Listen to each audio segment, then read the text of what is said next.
Happy Tuesday, everybody. This is MLS Live on YouTube. Hit that like button. Subscribe. The Audi 2025 MLS Cup playoffs are back this weekend, Saturday, Sunday, Monday, and it all gets started with Sun v. Muller from a sold-out BC place. I'm Andrew Wiebe. This is Matt Doyle. That is, I think, is that you, Bradley Wright-Phillips? I couldn't tell from the picture on the thumbnail. That looked like somebody cosplaying, or maybe it's like Halloween for Ian Wright-Phillips. How you doing, man? Do you wear glasses in real life, or is those fake? Every now and again on my days out, on my nights out. That's PWB. That's who that is. Hey, fun guy to be around, that dude. Is he? He doesn't look that much. He doesn't look that much fun. You know better to judge a book by its cover. You know better. Oh, that's fair. That's fair. Right, a little professorial. Bring some professorial energy today, Brad, as well as all the takes. We got a big show coming up for you. Of course, the playoffs are back this weekend. Conference semifinal action. All the coverage, all the games on Apple TV. So make sure you tune in for those and catch all the previews on MLS Season Pass that Matt Doyle and I recorded this morning. Some real gold in there. Make sure you tune in for that. Big news in Major League Soccer this week, by the way. Huge news, in fact. 2027 is going to bring a schedule change, going to a fall to spring season. We'll talk all about that and break down the different possibilities in terms of the reported divisions that have been proposed, as well as much, much more. The effects on Major League Soccer should be massive. Talk about a little bit of some streaming stuff with Apple TV taking over everything in 2026 and beyond. No more MLS Season Pass. We'll dig into that a little bit. And, of course, we will talk about all the playoff games. And we'll do a little bit of let's call it a throwback, Doyle, an extra time trope. We're going to have the MLS Cup draft. There's 8 teams remaining. I want to get your guys' take on who is most likely to win those games. But before we dig into it, to the nitty-gritty, I want to shout out all our folks in the chat. I am monitoring you. I am watching. I have on Bradley's fake glasses so I can make sure I can see the small print here to see what you're talking about today. Let me know who you think is going to win this weekend, what you think of the schedule changes. Anything and everything is open season. I will bring it into our conversations as much as possible. Before we get to the schedule, guys, putting you on the spot, straight up, what is the most compelling conference semifinal? What game are you? FC, because of Son and Thomas Muller and how they've elevated these teams, but also this has become a rivalry over the past few years. The last 2 seasons they've met in the playoffs. Of course, Vancouver got stomped 2 years ago. They ran LAFC real close last year, but they haven't gotten over the hump against this team in big games. And that's kind of been the story for the Whitecaps over the past half decade, is that they've played a lot of big games, be it in playoffs or CONCACAF Champions Cup, and they haven't had that signature win. This would feel like a signature win for them. So I'm really, really looking forward to that one. And I have to admit, I'm kind of like a Whitecaps partisan at this point. I just love the way that they've played under Jesper Sorensen, and the way that Muller has fit into that and sort of catalyzed everything about it. I wear that outfit that Brad has on with the fake glasses and the hat, and I would have a little Whitecaps jersey. Listen, time out, Doyle, time out. I'm pretty sure Brad borrowed that hat from you. I've seen you in the Page Boy cap many a time roaming around Queens and Brooklyn. Everyone knows that's my thing. Hey, I'm going to agree with Doyle, though. If there's one game I could only watch one game this postseason, it's Vancouver against LAFC. Young talent, stars, both teams in good form. Contrasted style of plays. That's the game I want to watch. I got to be real. I was on the sideline for an LAFC Vancouver game earlier this year. I've been on the sideline a number of times for Thomas Muller games throughout these playoffs and beyond. I will tell you guys this, and everybody who watches that game should have one little bit of your attention span on Thomas Muller at all times. There is no player in Major League Soccer right now that's more entertaining, more influential, more vocal, more supportive, more fill in the blank than Thomas Muller is on the field. He is literally running around, grabbing his teammates by the shoulder, whispering sweet nothings in their ear, tactical musings. He is leading the press. His touches are, it's immaculate, Brad. I can't identify with being on the field to see and feel and understand how that little extra bit or a lot of extra bit of quality affects games. But when you watch Thomas Muller play this game of soccer and be the leader that he is, I'm honestly, and this is hyperbole, but I'm inspired, man. It's truly the case. It's like watching prime Sasha Kljestan, right? Is that what it feels like? You dare put Sasha's name in the same place as Thomas Muller? Listen, what I will say, Wiebe, and to your point, I think when we see big stars come over, we just expect goals, tricks, beautiful touches. But that's what I've noticed. That everything you just explained is what I know. On his debut, I'm not sure he knew everybody's name. He's telling the team when to press. He's telling them when to stay. He's organizing the team. I'm thinking, do you even know how they play yet? Do you even know what it's meant to look like? But it's unbelievable. I think people get it misconstrued. I think that's what a big player, a winner, and a DP is meant to bring to a locker room, not just his talents. All right, by the way, you could actually see it in the Daniel Rios goal against I think against Dallas in the last round. Like, Muller releases the pass 3 passes before the goal happens, and as soon as he does, if you watch the highlight of that goal, you see him in the background pointing and screaming and literally arranging the defenders and dragging them to him so that Rios would make the run to the back post to get that open header. It's a hilarious clip because you see he's kind of joysticking the rest of the attack. That attack was already really good before he got there. Since he arrived, they have been the best attack in the league.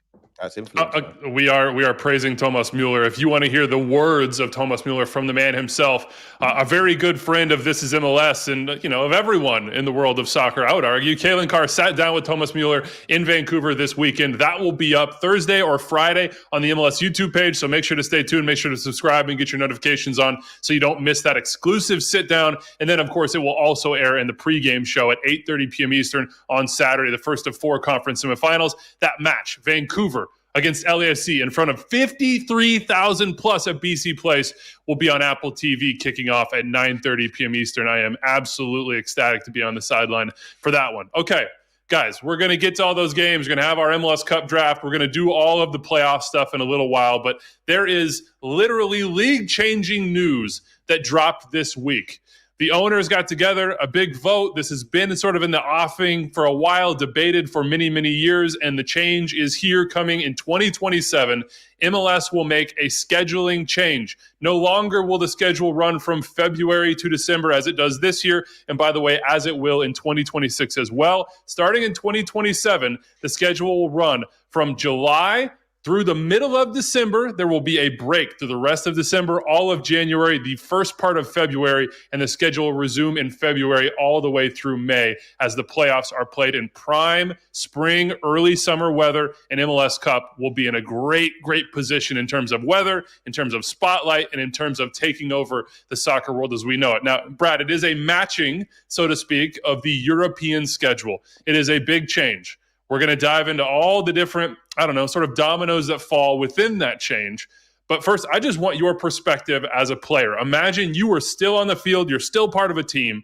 How would you be reacting to this news? How are the players and the coaches active in MLS reacting that you know? I got to be honest, Weebs, I would love it. I think there's not much I didn't like about Major League Soccer. The one thing I didn't like was not having summer holiday, like a summer vacation.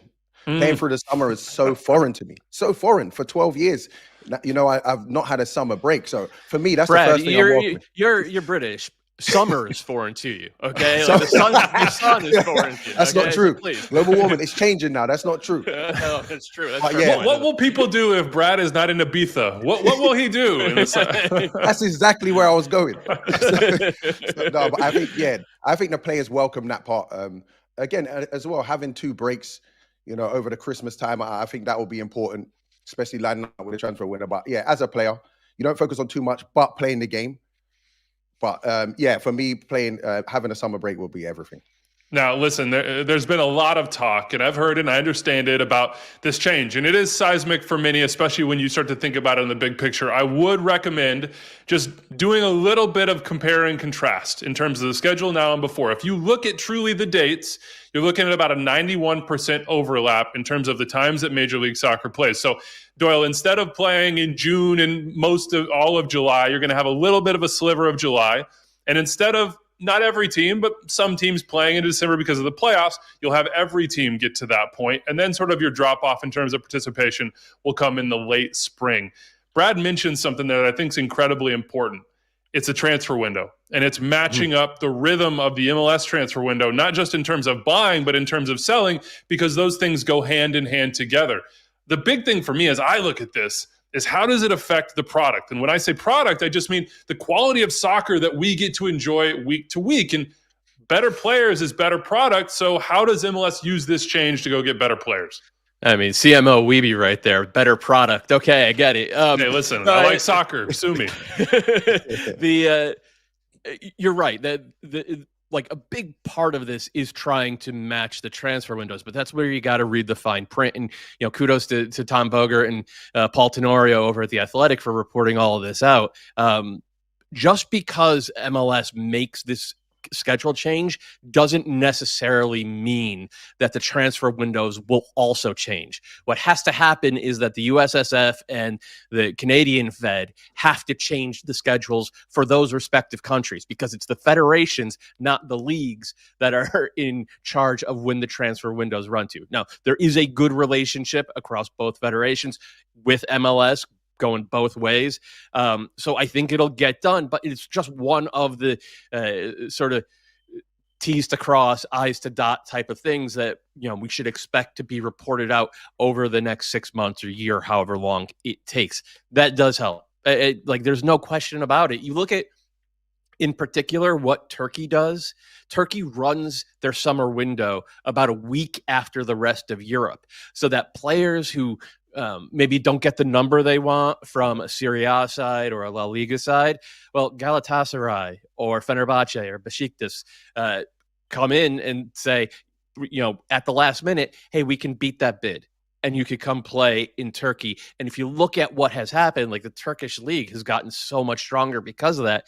That is the exact needle that I think MLS can thread to, as you put it, improve the product, right? To improve the quality of the game on the field, and to get more players like Thomas Muller and Son Heung-min in, except they wouldn't be coming in mid-season. They would be coming in for the start.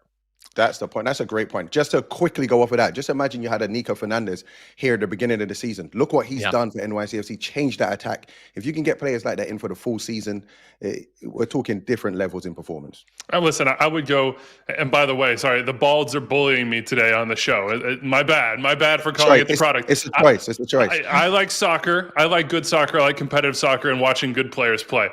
I like this for all those reasons. And I would use like a good example from this year to illustrate this point, and that is Tani Oloshe.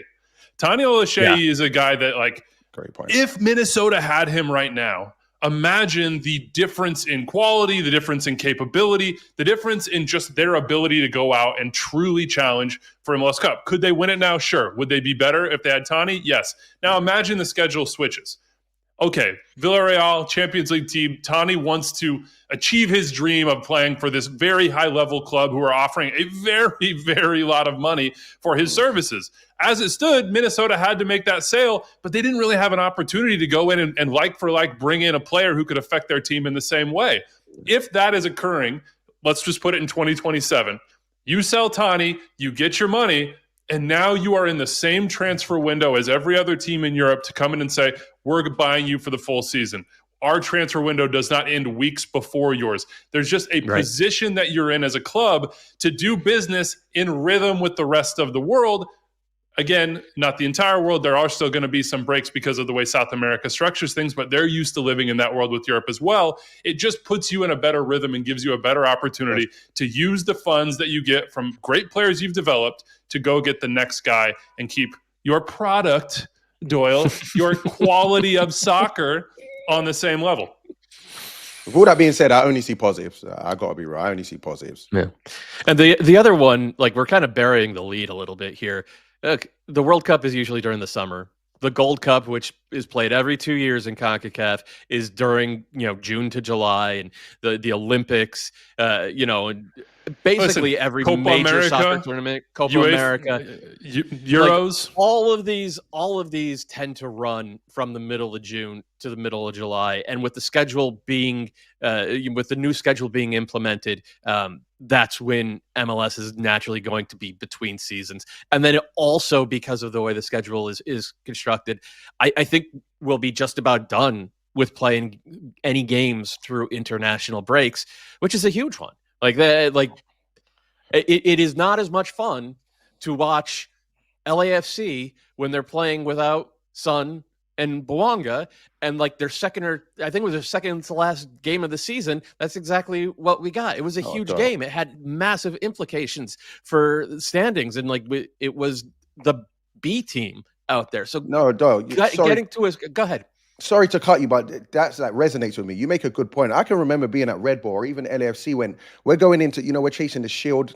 We're trying to end the season with great momentum, and we're losing to Dax McCarty, or you might be losing Sasha Kleshen, Amir Murillo at right back, and you're going into games that you need to win.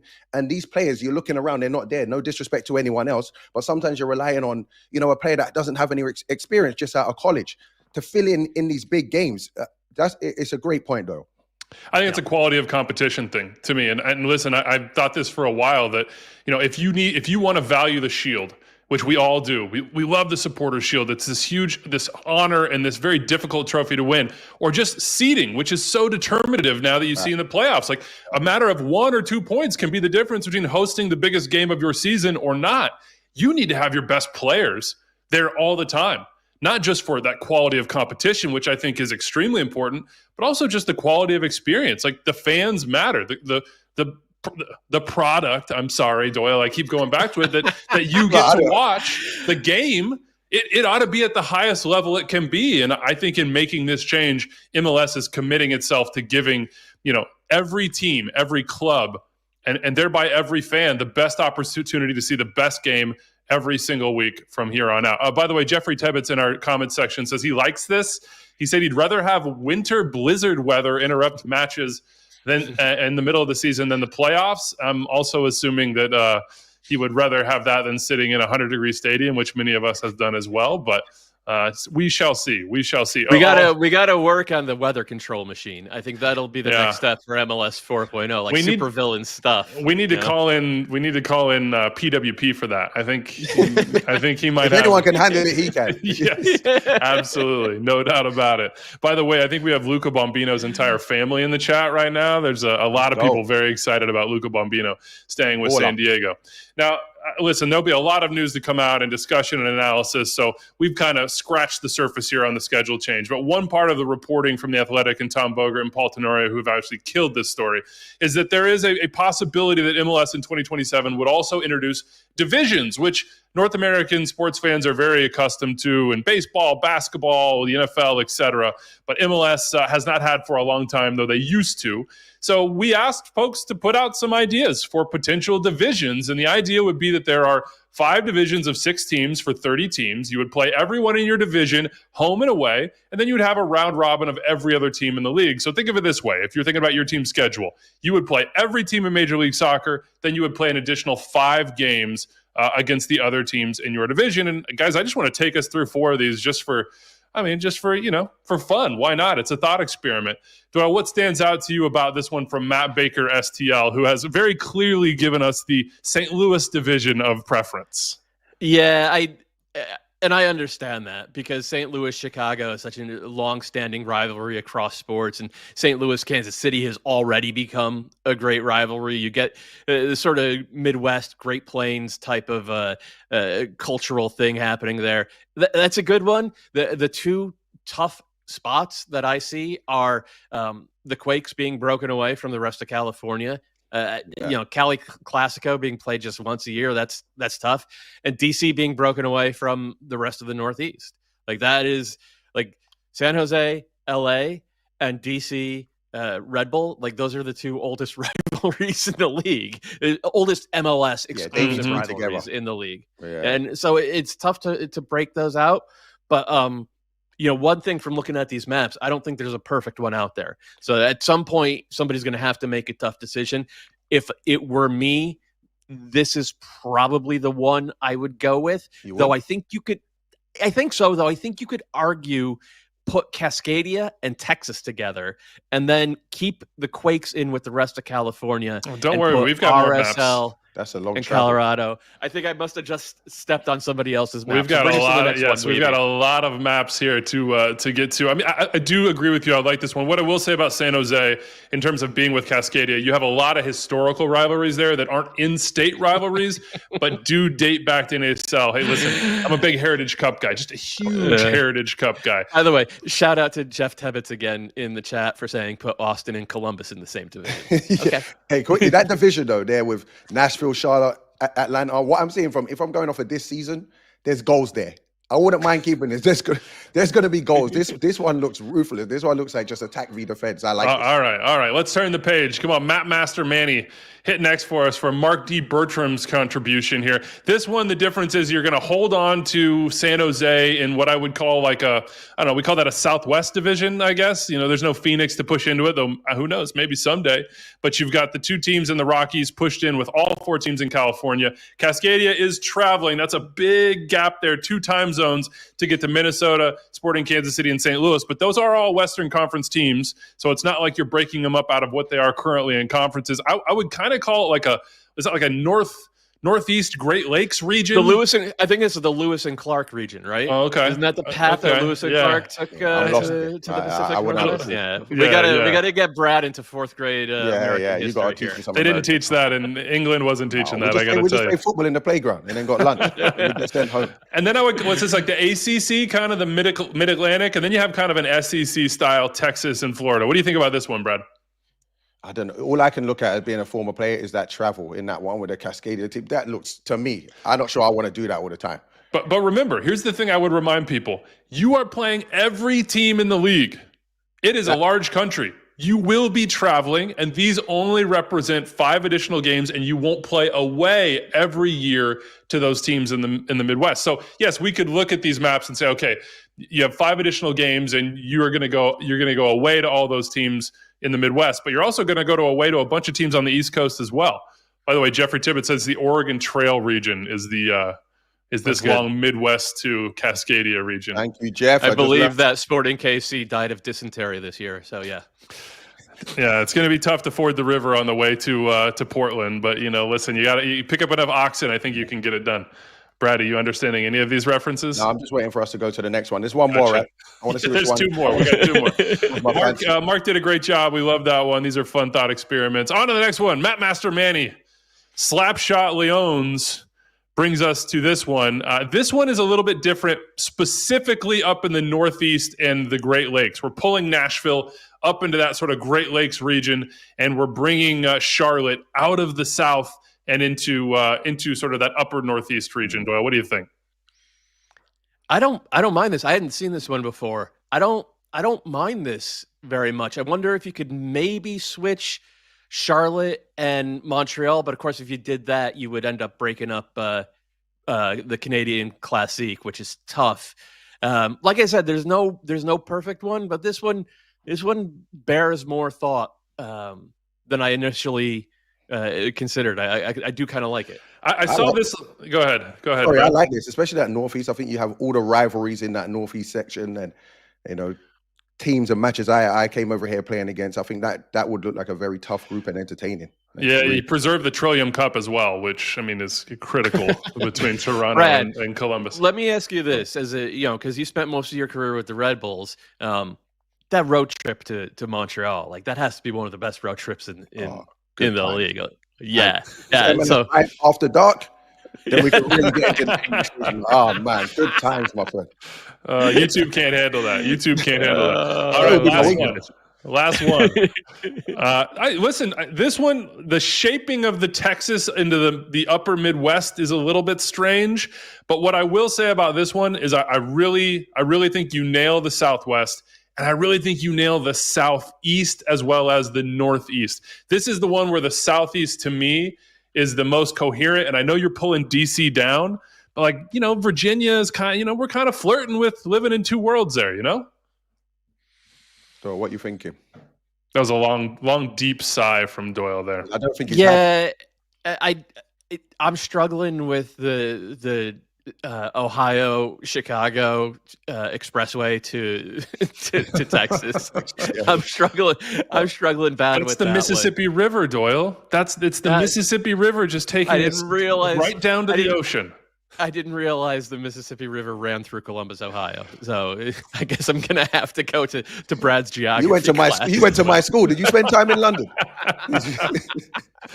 Oh man, these have all been great.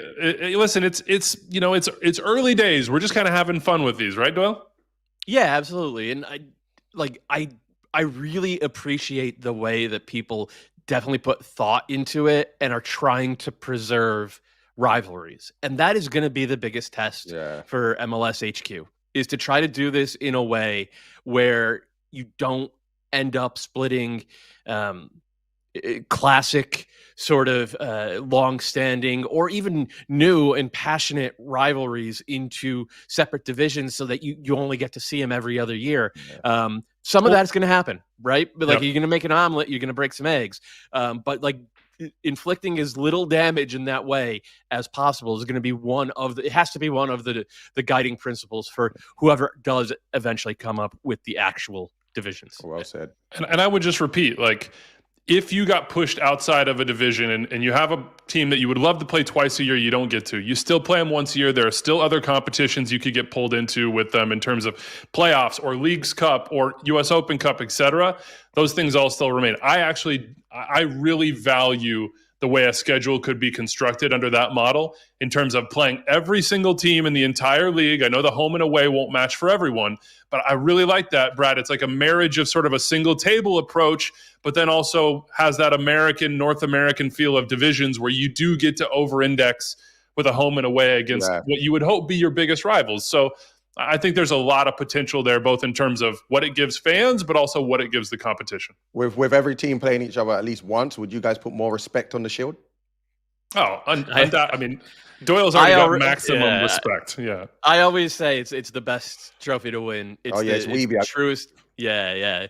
Just because, look, man, my job is to watch MLS every weekend for 10 months. So the teams that go out there and lay it all out on the line every single game, do not take weekends off, they already get the ultimate respect. But I do think in terms of you're sitting at the bar having a pint, arguing with friends, this would make it a lot easier to say, the Shield is actually the one that matters most. Right. Eric Johnson has an interesting idea in the chat. He says, what about doing divisions that reset every year? Ping pong ball, World Cup style, mix it up. That's really out there. Ball. We'll see. Speaking of something that you can bet on going forward in terms of watching soccer for 10 months a year, Major League Soccer in particular, big news as well after the schedule change. It might have flown under the radar a little bit, but it may affect all of our lives in just as much a way. Apple TV will now have every single Major League Soccer game. MLS Season Pass going away for the 2026 season and beyond. So if you have an Apple TV subscription, you will be able to watch everything under the banner, whether it's F1, which the rights were recently acquired by Apple, or any of the amazing shows. Ted Lasso coming back for a season 4. MLS will be a part of that. And by the way, if you are, I don't know, maybe a big-time fan of the Premier League as well, I know we have an Arsenal fan, a avowed one here in the chat, a recent announcement from Peacock and Apple, $14.99 for a bundle for the two. So I don't know. That sounds like a pretty attractive deal to me if you love the best soccer that you can watch from week to week. Okay, let's dive into the playoffs a little bit. Let's talk San Diego quickly, Brad, because I know you sat down with Jeppe Tverskov as well this week. We have a great interview coming up with him. That's the Monday game, Monday Night Football, so to speak. Brad, what are your impressions so far in the playoffs of San Diego, and what did you take away from that interview with Jeppe before we run it for everyone? So impressions in the playoff are, I thought for the first couple of games, they were underachieving. I think they played well, but they let a side like Portland that I haven't really rated this season into the game too much. I think they should have been done and dusted with that in 2 games, if I'm being honest. But I learned a lot about them in the last game, and I think they learned from them that Portland series, that once we score the first goal, we got to put a team to bed and not give up high XG chances. And I saw that. And while I've always been a fan, I give them a bigger chance in going forward now, because if they put teams to bed, if San Diego, the way they play, if they score first and tighten up at the back, it's going to be very tough to beat them. And then speaking to Jeppe, it was lovely to talk to him. How he plays is how he is as a person, very calm, relaxed. He's enjoying his time here, and it was fun to have a chat with him. When I talked to Mikey Veras a few weeks ago, he said, we joke that Jeppe trains with a cigar in his mouth because he's so calm. He can't be bothered. He's just sort of floating all over the field exactly where he needs to be. And we need to hear from him. His interview with BWP. Let's take a listen. So Jeppe, my friend, thank you for joining. This is MLS. I know you're probably a busy man training, but we had to talk to one of the best midfielders in the league this season. How's life, man? Oh, that's sweet. Life's good. A little bit long week since there's long between games right now, but yeah, good practice getting in, so all good here. I have to ask you, that playoff game against Portland was unbelievable. But I want to talk to you about the atmosphere. You're in the middle of the park, captain of the side. What is that like? What was that night like? Yeah, I think it's been special. The last two games especially, as you mentioned, especially the last game against Portland at home here. It's been some extra nerve, both of course from the players, but also a lot from the stands, and I would say also the community building up to the game has been quite different. So we really feel playoff has started. Definitely. I heard you talk about nerves. Don't tell me that you get nervous. I've watched most of your games this season. I don't see any nerves in there. You know, I did want to speak to... Sorry, go on. And I had a missed PK, you know, so nerves gets you sometimes, right? Hey, if you Google me, you'll see a few missed PKs. There's a few of them in there. What was I going to say? So you're like me, you come from Europe, you know, and come to Major League Soccer. Be honest with me, what were your initial feeling towards the MLS? To be honest, I've heard a lot good about MLS. We have some Danes coming here before me. Everybody speaks highly of MLS. I think the football in general is a little bit different. It's a bit more back and forth, more goals, more chances and stuff. But yeah, for me, I saw that to be something that also could benefit my style of play and the way I do it on the pitch, because I'm a little bit more, as you said, calm and like to set attacks and stuff more paced. So yeah, I felt like it could be fun to me to try to go here, and it has been. Did it surprise you in any way? Yeah, some of the games. I feel like in general the level has surprised me. It's been very good, and I remember the first week alone here, you felt like it was so competitive for start. You know, also it's special first week, of course, at a new club. Everybody's new, everybody want to show off and stuff. But I felt like physically and technically the level here is very, very good. Speaking about that, you know, being at a new club, you play for a team, you know, that's just joined the league, doing very well. But you had some friends that came along with you, you know, Dreyer, Ingvartsen. How did that help you settle in? Yeah, of course, it makes it easier, especially outside of the pitch, but especially also on pitch. Some of the ideas that we want to go through as a team and the coaches want to teach us is a little bit easier, knowing some of them from the sister club in Denmark, but also, of course, being able to get 2 or 3, 4 guys to get quicker into how we do stuff and kind of get that around from there. And yeah, a lot of us guys, Anders is a lot in the pocket, Marcus is at the top, and I'm in the middle. So a lot of us guys is in the middle of the pitch and can connect quite easily. So yeah, it's been good. How would you describe San Diego as a city to live? Has it met your expectations? It looks beautiful. Yeah, that's one of the perks. I feel like, yeah, living in Denmark my whole life, it was also one of the things that we tried something new, me and my family, and yeah, I feel like San Diego take every box. You have the outside life that's good and nice and comfortable, and now you also have a great soccer team that's fun to be at during the start of the day. So yeah, I feel like everything, the whole package here it's quite good. I have to ask you, I know winning MLS Cup would be, you know, a great season, but for you personally, it's been an awesome season with, let's be honest, not many people were, you know, really knew about your game.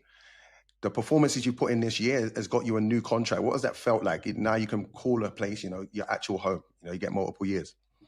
Yeah, it actually means a lot. It feels like home pretty quickly, but of course, doing an extension is kind of both partying, saying, hey, we've liked this. Both for me, as I said, I've loved being here from the beginning, but also the club kind of honoring that and having the same feeling towards me.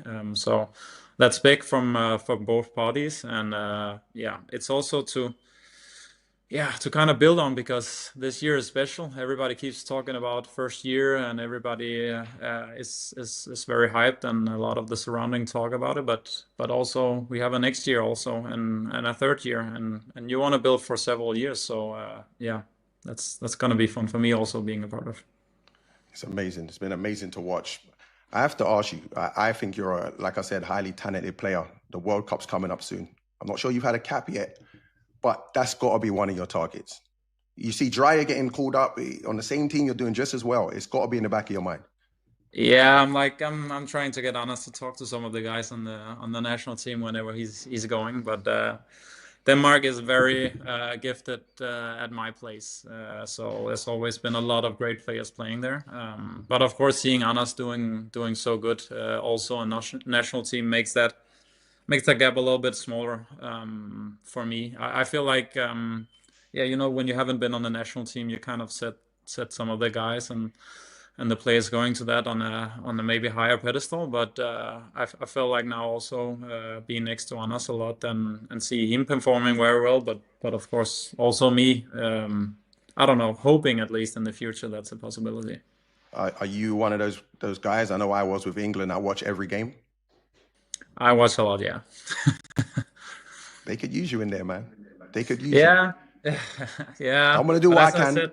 I'm gonna do what I can. I'm gonna make some phone calls. I know a few people. I'm gonna make some phone calls and tell them they got to put you in that squad. I will appreciate that. But as I said, like, we have some guys in there that's played a lot of caps and doing very well in Europe also. So, but do you think? I got one more for you before I let you go. I know it's probably been a busy day training and whatnot. I've read and it's widely known that you was a late bloomer and you didn't take football serious until 18 or 19, I'm hearing. Is that true? Yeah, seriously. I play with my friends, so you're good at the I don't know, 5th, 6th best division in your area, but that doesn't mean you're good in the best one, So I knew I was good at my team, but I played in a very low league, so yeah, I was kind of late. It was after gymnasium or a college, you call it here. Then for me, it was just a possibility for doing a trial at a team at 18, and then slowly progress from there. So a bit slow. Imagine if you started taking it serious when you was like 12 or 13. No, but you know how football is. It's sometimes it's the small margins that make you go through it. Facts. Could have happened earlier, but I'm just happy I haven't. Facts. Okay, so actually the last one from me. This break, you play a big game, a Snapdragon atmosphere is unbelievable. You're pent up, the momentum's there with you. And now you have a 2-week break. How is it being in this break, knowing that you got a massive game coming up? Yeah, as I said to you in the beginning, it feels like it's been long. You want to keep going, especially after a good performance. You can say from our perspective, it ended up maybe be a good thing having 3 games because you get in that rhythm a little bit more. But we kind of build and try to take on the stuff that we did good and trying to remember those so we can bring him into the next game. Is it just a lot of video and maybe scrimmages to make sure you're at the top of your game? Yeah, we try to not do so much things differently than we've done the whole year. We feel like it's been working quite well for us, so why change so much up? All right, my friend, I'm going to let you go. Thank you for joining our show. We appreciate you. Good luck against Minnesota. We'll be watching. And again, thank you for joining. Thank you for having me. See you guys.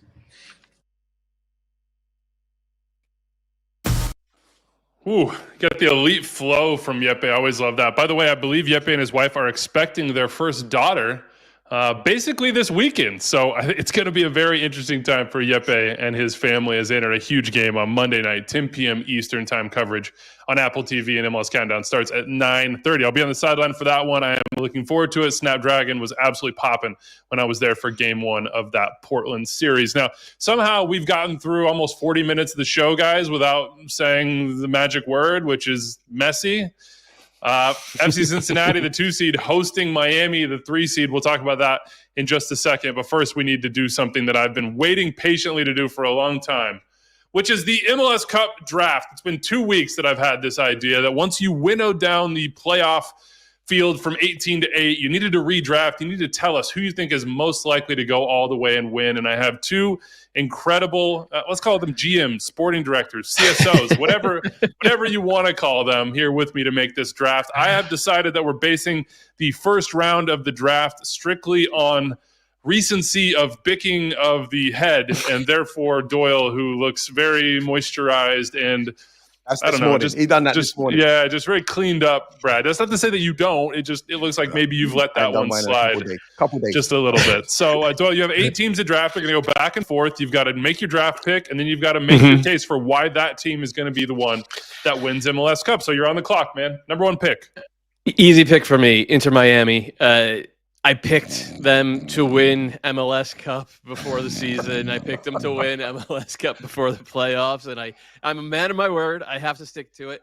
I actually think that they've been playing their best soccer of the season over the past month or so. Now, I know that wasn't great for that second game against Nashville, but Nashville's a really good team. Remember, Nashville already won a cup this year. They beat the hell out of the Union in the U.S. Open Cup semifinal, and that was a rested Union team that was really going after it. So don't underestimate Nashville, what they did in that second game, and then how Miami bounced back and absolutely killed them in the third game. I think the pieces are in place. I can't bring myself to imagine that Messi's going to go an entire calendar year without winning a trophy, and this is the only one he's got left. To do it, just to be clear, Lionel Messi and Inter Miami almost certainly have to go on the road 3 straight games and win. They will be at Cincinnati on Sunday, 5 p.m. Eastern, coverage starting at 4 p.m. Eastern. They would, I'm going to maybe tip this, but Philly are probably going to go to Philly. Yeah, they're going to so Philly. they probably got to go to Philly, and then it's probably going to be one of the top 3 seeds in the West, and they'd probably have to go there as well. So, hey, listen, it's Lionel Messi. He does what he does. He's off the board. He's off the board, Brad. That's a lot of defending for a team that don't want to defend, Doyle. So we'll see. That's true. That's true. Right. You're right. But you got to defend them too. True. First pick, second overall, goes to Bradley Wright-Phillips. Who are you taking, Brad? I knew I should have cut my hair this morning. I'll go with LAFC. Oh. And for 2 reasons. Bouanga and Son. Listen, I don't think LAFC are the best team aesthetically on the eye. I just think that's the one team in this last group of teams that don't need to play well. But you get them to in transition, you get them to 4 chances a game, they're probably scoring 3 of them. So I don't have a long speech, but those 2 are the reasons. It's a good pick. It was between them and the team I'm going to take, third for that second pick, and I do think it's a toss-up. But I'm glad you left me the Vancouver Whitecaps for my next pick because, look, LAFC could win this game on Saturday 4-3. Because Vancouver's not going to play cowardly. They're going to get on the ball and they're going to try to ping it around midfield, and they might open themselves up for those transition opportunities for Son and Bouanga. But since Thomas Muller arrived, this Vancouver team has been, in my opinion, the best team in MLS, the way they've played. And the results back that up. And Muller has fit in so seamlessly. And then what gives them the edge over LAFC, I think, is that they can break down. In fact, they do regularly break down deep blocks. Like, you can't bunker against Vancouver because they're so sharp in the final third, and the movement off the ball, they're so selfless with the runs they make. They really put pressure on teams in a way that I don't think MLS backlines are necessarily used to. So I have Vancouver ahead of LAFC in that second spot, so I'm very glad you left them for me. I'm going to go ahead and can I take my L real quick? Xavier Penny's in the chat just roasting me, and properly so. I completely forgot that Miami had 65 points and therefore would host MLS Cup, but would have to go to Philly in the conference final. So Xavier, thank you for holding me to account. I apologize. I expect he also has a bald head because I'm getting it from all the balds. Okay, number 4 overall. What do you got, Brad?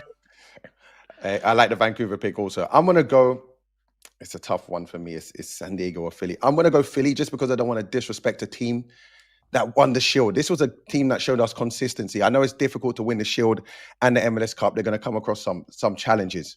The one question I did have for Philly was then when they play against the top teams, they haven't looked as dominant as I would wanted them to. But it's a team that have so many weapons up top. They defend well as a team, not just the back line. I think Macania and Glesnes have been awesome this season. They just have a balanced team that can take you a long way in tournament-style football. And they'll be at home the entire time. Exactly. Great. I know that. I've figured that out. The math has mathed for me in that sense. By the way, Thomas I got to Dupree tell said, you, Wiebe, if you had gotten that one wrong, you'd have had to shave your head. Well, Thomas Dupree is saying in the chat that we need a challenge between these three where if Wiebe finishes third, he has to shave his head full bick. And to that I say, I quit. He's not brave enough. He's not brave enough. Not everyone can pull it off. Not everyone can pull it off. Survive. I couldn't survive with what you guys have. Anyway, number 5. Who you taking, Doyle? Back in your neck of the woods. Yeah, I think Brad was right when he was doing the coin flip between Philly and San Diego. So that leaves San Diego for me. It's just a really good team. I love the way they play. I have the same questions about that game model being effective the whole way through the playoffs as I do about Philly's complete opposite game model, right? Like these teams couldn't be more polar opposite, but they're so dogmatic almost in how they play. Effective. It feels like they open themselves up for specific types of really painful losses. So I like in both cases, I think they need to prove it. I just personally enjoy watching the way San Diego plays a lot more than the way Philly plays. So fingers crossed for them. Fingers crossed for Chucky Lozano as well. He left in the 44th minute of Mexico's friendly against Uruguay, reportedly a muscle injury. We have not gotten an update on that just yet, but that's a really big news item to pay attention to. But San Diego have been winning without Chucky playing a huge role for the last month or so. Regardless, all right, we're on to pick 6, 7. Wow. Oh, jeez. Brad, you take it away. About telling me you got kids. Yes. Cincy, it has to be. I know, if there's any Cincy fans locked in, they'll probably feel a little bit Jacob Collins has been calling us out, by the way, for the better part of 5 minutes. And Jacob, I hear you. What I would say is, while I love watching your team for the match winners, the Evanders, the Denkes, the addition of Brenner, just a little bit inconsistent in controlling games. So you're always a team I take serious because you can win a game at the drop of a dime. You can. All right, we have 2 teams left. Not saying we're at the bottom, but we're definitely in severe underdog territory, according to us. Doyle, your final pick is? I'm gonna throw Minnesota United in as my final pick. It looks like I get the last 2 because I think Brad just dropped. Well, that's not how drafts work when there's a limited number. Right, we know who the last pick is. Yeah. Look, man, I've been saying all year long, I don't believe that you can win a cup of any sort playing the game model that Minnesota does, because it's not just the emphasis on long throws and set pieces, which, to be clear, has really paid off for them, but it's the fact that they defend so deep. They actually invite more box entries from the opponents than any other playoff team by far. So that means they have to defend for a bigger portion of the game than any of the other teams left in the playoffs. And when you're defending in the regular season, when maybe the intensity isn't quite as high, and you're playing against a St. Louis or in Austin, a team that is clearly not going to go anywhere in the playoffs or even make it in St. Louis's case, that's a different proposition than going out and playing a Seattle and then a San Diego and then a Vancouver or an LAFC and then a Miami or a Cincy or Philly or whoever. So it's just I just don't think it can be done playing this style. But that was a hell of a first round series. It was very fun and very funny. They still gave up 7 goals in 3 games. Fair enough. And last but not least, our number 8 pick by default is New York City. The reason for that, Brad would rather leave the program 100%. NYCFC. That's what just happened. I just put the pieces together on this one. That was PWB with the classes figuring that one out. It's tough. It's really tough for Pascal Janssen. I thought they had a good enough performance against Charlotte to sort of be in a place where they might believe that they could knock off Philly on the road. But then you have Alonso Martinez tear his ACL with Costa Rica. Of course, Aiden O'Neill was suspended for the match. And I mean, Andres Perea, our thoughts go to him because he had a really difficult injury in that match as well. And it seems like it'll be a long recovery there. So you're missing 3 starters, your best goal scorer, going to Philly where they want to punch you in the face. Yeah, that's tough sledding, not only in the conference semifinals, but going forward should they advance. By the way, conference semifinals, as we're saying, this is why we're talking about it, starting this weekend, Saturday through Monday. On Saturday, Vancouver, LAFC. On Sunday, Inter Miami and Cincinnati. Big one there. Goes into Philly and New York City. And on Monday, San Diego host Minnesota. Let's spend the last 10 minutes getting some nitty-gritty, diving in, Doyle. And first things first, I said we hadn't said the magic word, which is Messi. Mm-hmm. We just got to show the world why you don't bet against this man. I mean, you could use any sample size you want this season for MLS's most valuable player. It could be the entire season. It could be just these last 4 games against Nashville, and he went 8 goals and 4 assists. We're just going to cherry pick the last 10 games. 11 goals, 9 assists. He's averaging 2 goal contributions a game. That's in less than 900 minutes. It is absurd what he's doing right now and what he has done in Major League Soccer. Tell me what's different, if anything, and how they keep this absurdity going through MLS Cup to achieve the ultimate goal. The most shocking stat on that graphic right there is that it's 896 minutes, which means he came off the field for 4 minutes, because what is outstanding about Messi on top of everything else is just how much this guy cares. He hates not playing. He wants to play every single minute possible, and his commitment to that, I think, sets a tone. And I think sometimes it's harsh, right? Like I think there have been times throughout the past 2.5 years where maybe the vibes haven't been that great in and around the locker room, but that doesn't seem to be the case coming down the stretch here. I know it got bad with that loss to Chicago a month ago, or month and a half, 2 months ago now, but it since then, Javier Mascherano deserves a lot of credit. He's made some changes in the lineup, getting Rocco Rios Novo in goal in place of Oscar Ustari, moving Rodrigo de Paul primarily to central midfield next to Sergio Busquets, getting everybody on the same page, and getting them to play more compact, which was a real challenge under Tata Martino and a real challenge in the first half of the year. They're winning games. I won't say that. They're not losing games because of their defense anymore. And that is such a massive improvement. And when you have Messi and Suarez and a third attacker like Tadeo Allende and, Baltazar Rodriguez playing pretty well, Matteo Savetti playing really well, like suddenly the firepower that you could bring to bear is so overwhelming that you don't have to be an elite defensive team. You could just be a solidly structured one. And those are the boxes that Miami's checking right now. And when you have that, and then Messi going supernova, I took him first in the draft for a reason. Whether they have to play 2 or 3 road games, it doesn't matter to me. I can't pick against this guy at this point in the season. I mean, that's disrespectful to FC Cincinnati, Doyle, who are a better seed, who host this game, who have difference makers in Evander and Denke and Brenner, and if he so chooses, Luco Orishano and sometimes Pavel Buch out of the midfield. And why is Cincinnati in your mind, despite being at home, not the favorite for this game? When you look at that roster on paper, I see balance. It's just that I haven't always seen it in practice. Yeah, I mean, Brad said it before he left for his lunch date. They don't control the game through midfield very well. And it's not because they have bad players. It's just I don't think they've been able to kind of fit the pieces together in the way that they've wanted to.